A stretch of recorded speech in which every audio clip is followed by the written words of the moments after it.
Authorities in Denmark and Sweden arrested 5 men today in connection with a plot to attack a Danish newspaper office in Copenhagen that was involved in the Mohammed cartoon controversy.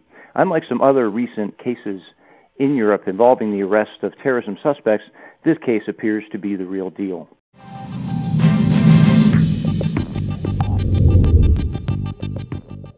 Although we still have a lot of details unavailable to us concerning this case, several of those that have surfaced so far indicate to us that this cell was sincere, that they were dedicated, and that they were the real deal. Probably the first indicator that leaps up to us is the fact that this group was looking at a reasonable and achievable target. They were going to attack this newspaper office, and it wasn't the fact that they were looking at attacking every target within Copenhagen or Denmark, or even hard targets that would be difficult to attack. Recently, we saw a cell taken down in the UK last week, and that group of plotters was looking at hitting almost everything in London, to include hard targets like the U.S. Embassy.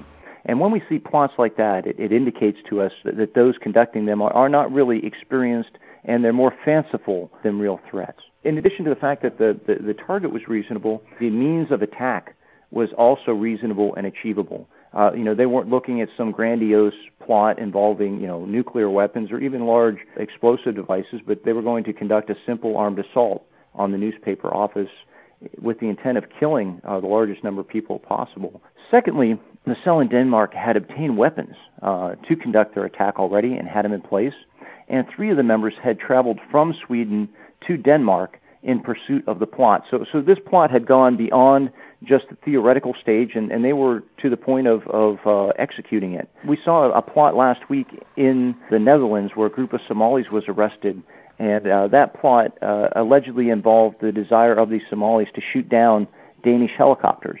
Of course, the only problem for them is that they didn't have any missiles to shoot down the helicopters. So there again, it's showing that the plot wasn't very far along, and the people involved in it were more amateurish.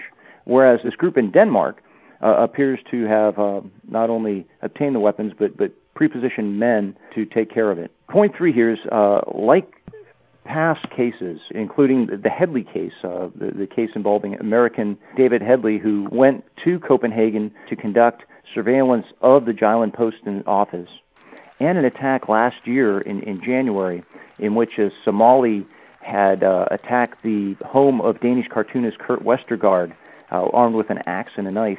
This case just shows us, first of all, that Jyllands-posten remains a very serious target of terrorists.